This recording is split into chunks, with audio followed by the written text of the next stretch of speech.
The term vacuous actuality here means the notion of a res vera devoid of subjective immediacy. This repudiation is fundamental for the organic philosophy Descartes 2, ch.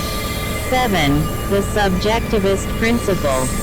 The notion of vacuous actuality is very closely allied to the notion of the inherence of quality in substance. Both notions in their misapplication as fundamental metaphysical categories find their chief support in a misunderstanding of the true analysis of presentational immediacy. Descartes 2, ch. 2, sex. I and B. It is fundamental to the metaphysical doctrine of the philosophy of organism, that the notion of an actual entity as the unchanging subject of change is completely abandoned. An actual entity is at once the subject experiencing and the superject of its experiences. It is subject-superject, and neither half of this description can for a moment be lost sight of. The term subject will be mostly employed when the actual entity is considered in respect to its own real internal constitution. But subject is always to be construed as an abbreviation of subject-superject. The ancient doctrine that no one crosses the same river twice is extended. No thinker thinks twice, and, to put the matter more generally, no subject experiences twice. This is what Locke ought to have meant by his doctrine of time as a perpetual perishing. 44. This repudiation directly contradicts Kant's first analogy of experience, in either of its ways of phrasing first or 2ndt addition. In the philosophy of organism it is not substance, which is permanent, but form. Forms suffer changing relations. Actual entities perpetually perish, subjectively, but are immortal objectively. Actuality in perishing acquires objectivity, while it loses subjective immediacy. It loses the final causation which is its internal principle of unrest, and it acquires efficient causation whereby it is a ground of obligation characterizing the creativity. Actual occasions in their formal constitutions are devoid of all end. Determination. Potentiality has passed into realization. They are complete and determinate matter of fact, devoid of all indecision. They form the ground of obligation. But eternal objects, and propositions, and some more complex sorts of contrasts, involve in their own natures indecision. They are, like all entities, potentials for the process of becoming. Their ingression expresses the definiteness of the actuality in question. But their own natures do not in themselves disclose in what actual entities this potentiality of ingression is realized. Thus they involve indetermination in a sense more complete than do the former set. A multiplicity merely enters into process through its individual members. The only statements to be made about a multiplicity express how its individual members enter into the process of the actual world. Any entity which enters into process in this way belongs to the multiplicity, and no other entities do belong to it. It can be treated as a unity for this purpose, and this purpose only. For example, each of the 6 kinds of entities. 30. The speculative scheme. Just mentioned is a multiplicity, i.e., not the individual entities of the kinds, but the collective kinds of the entities. A multiplicity has solely a disjunctive relationship to the actual world. The universe, comprising the absolutely initial data for an actual entity is a multiplicity. The treatment of a multiplicity as though at 45 had the unity belonging to an entity of any one of the other 6 kinds produces logical errors. Whenever the word entity is used, it is to be assumed, unless otherwise stated, that it refers to an entity of one of the 6 kinds, and not to a multiplicity. There is no emergent evolution concerned with a multiplicity, so that every statement about a multiplicity is a disjunctive statement about its individual members. Entities of any of the first 6 kinds, and generic contrasts, will be called proper entities. In its development, the subsequent discussion of the philosophy of organism is governed by the belief that the subject-predicate form of proposition is concerned with high abstractions, except in its application to subjective forms. This sort of abstraction, apart from this exception, is rarely relevant to metaphysical descriptions. The dominance of Aristotelian logic from the late classical period onwards has imposed on metaphysical thought the categories naturally derivative from its phraseology. This dominance of his logic does not seem to have been characteristic of Aristotle's own metaphysical speculations. The divergencies, such as they are, in these lectures from other philosophical doctrines mostly depend upon the fact that many philosophers, who in their explicit statements criticize the Aristotelian notion of substance, yet implicitly throughout their discussions presuppose that the subject-predicate form of proposition embodies the finally adequate mode of statement about the actual world. The evil produced by the Aristotelian primary substance is exactly this habit of metaphysical emphasis upon the subject-predicate form of proposition. Chapter 3 Some Derivative Notions. Section I. 46 The primordial created fact is the unconditioned conceptual valuation of the entire multiplicity of eternal objects. This is the primordial nature of God. By reason of this complete valuation, the objectification of God in each derivate actual entity results in a graduation of the relevance of eternal objects to the concrescent phases of that derivate occasion.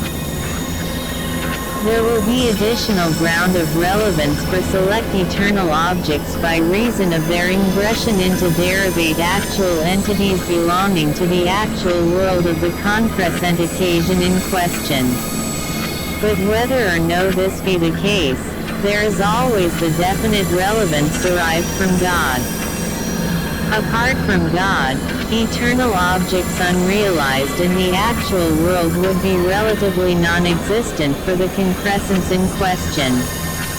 For effective relevance requires agency of comparison, and agency belongs exclusively to actual occasions. This divine ordering is itself matter of fact, thereby conditioning creativity. Thus possibility which transcends realized temporal matter of fact has a real relevance to the creative advance.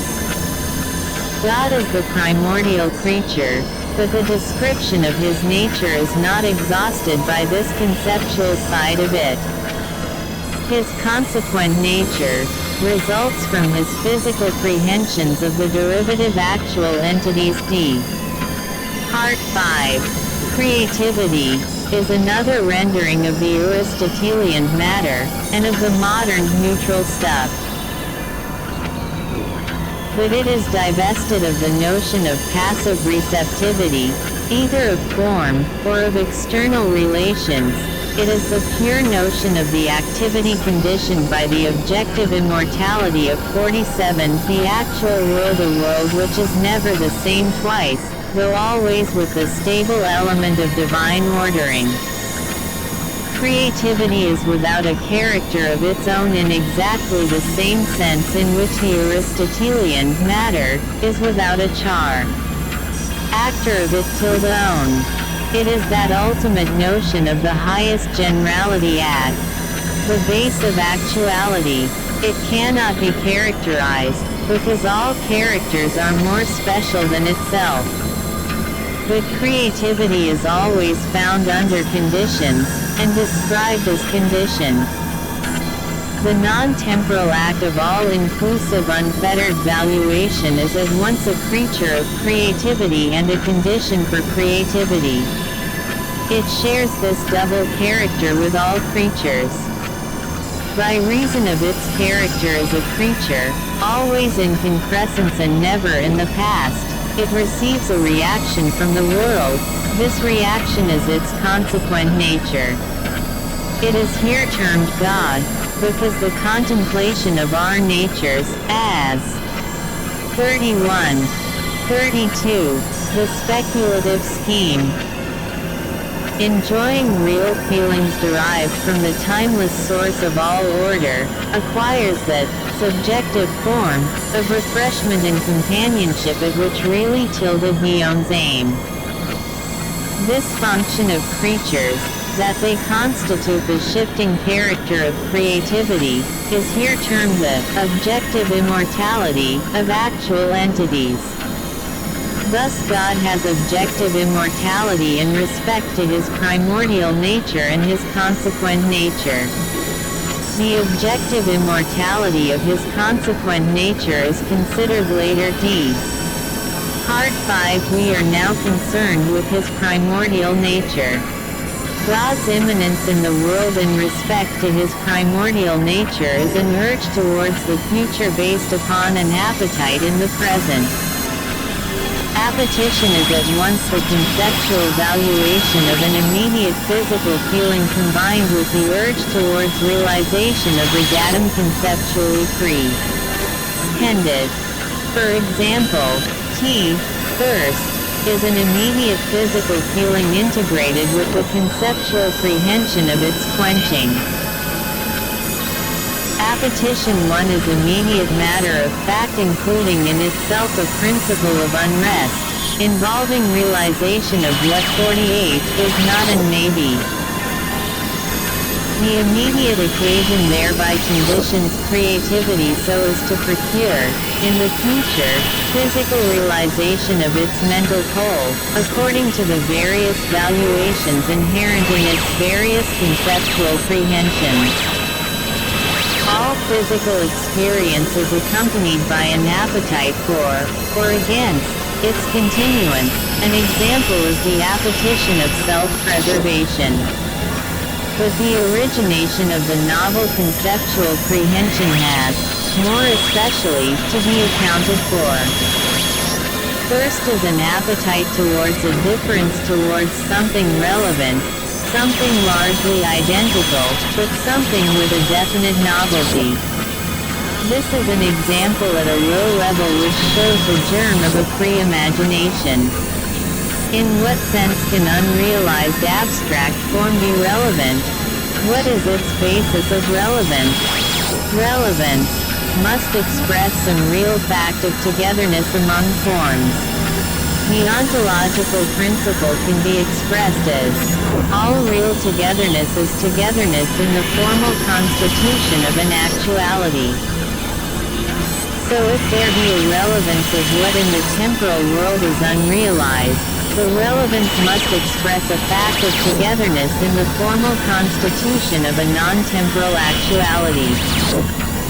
But by the principle of relativity there can only be one non-derivative actuality, unbounded by its prehensions of an actual world. Such a primordial superjective creativity achieves, in its unity of satisfaction, the complete conceptual valuation of all eternal objects. This is the ultimate, basic adjustment of the togetherness of eternal objects on which creative order depends. It is the conceptual adjustment of all appetites in the form of aversions and adversions. It constitutes the meaning of relevance. Its status as an actual efficient fact is recognized by terming it the primordial nature of God.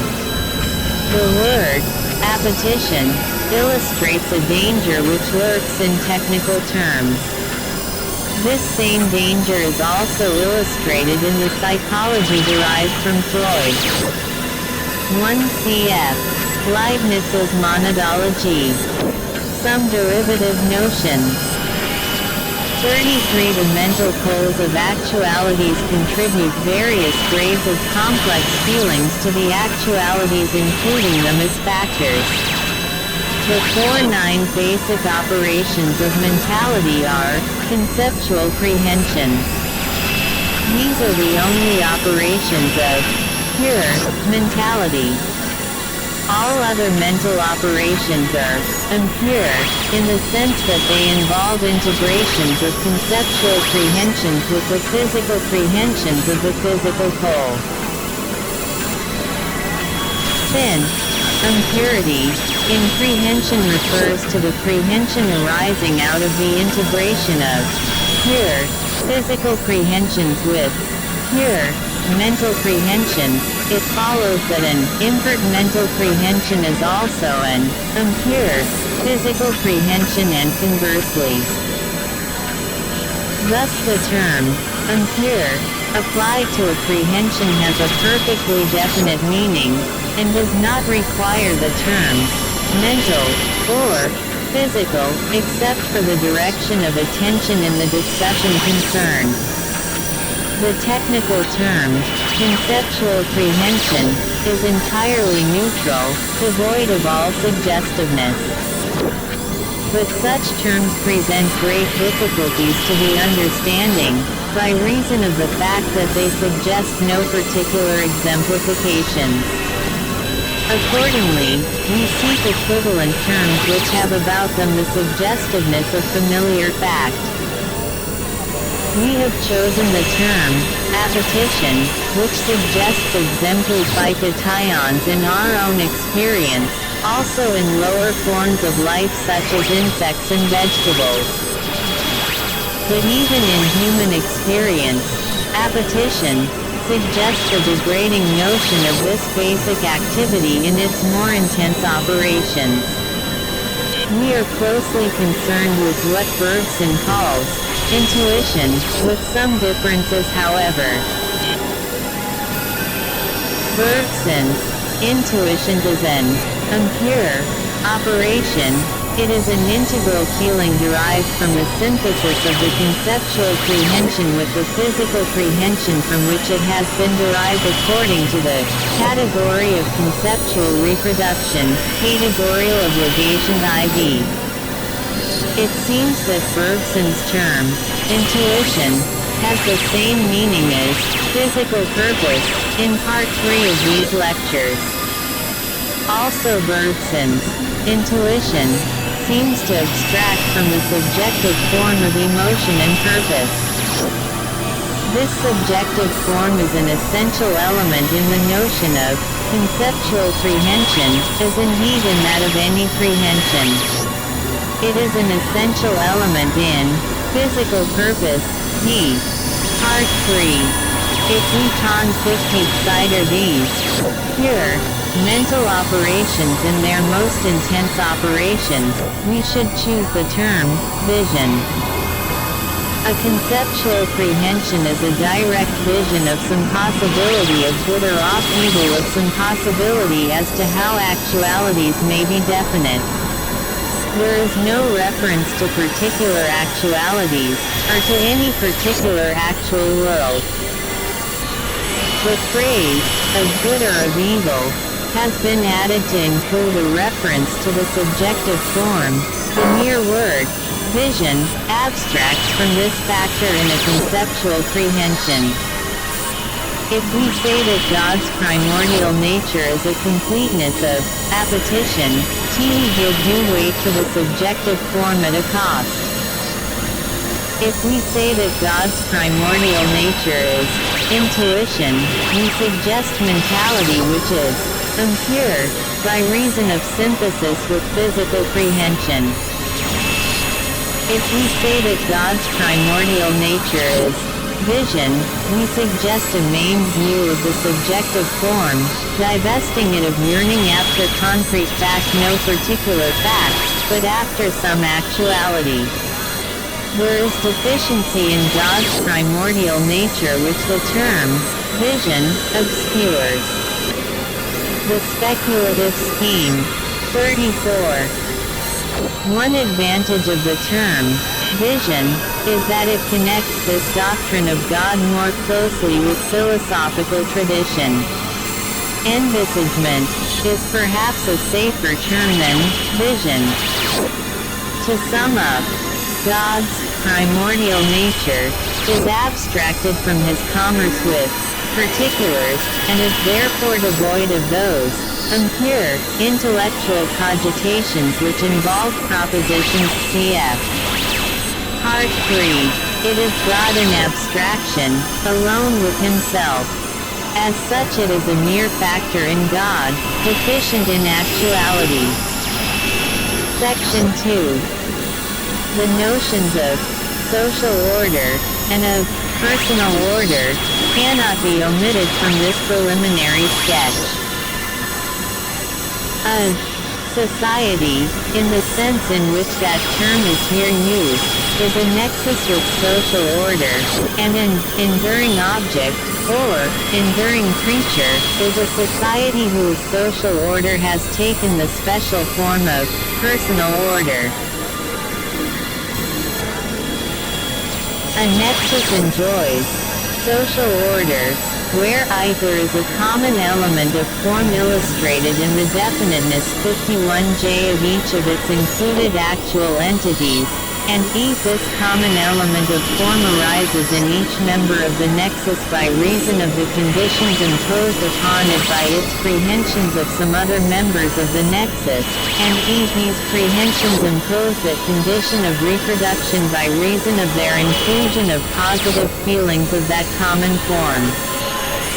Such a nexus is called a society, and the common form is the defining characteristic of the society. The notion of defining characteristic is allied to the Aristotelian notion of substantial form. The common element of form is simply a complex eternal object exemplified in each member of the nexus. But the social order of the nexus is not the mere fact of this common form exhibited by all its members. The reproduction of the common form throughout the nexus is due to the genetic relations of the members of the nexus among each other, and to the additional fact that genetic relations include feelings of the common form. Thus the defining characteristic is inherited throughout the nexus, each member deriving it from those other members of the nexus which are antecedent to its own concrescence. A nexus enjoys personal order when it is a society, and free when the genetic relatedness of its members orders these members serially.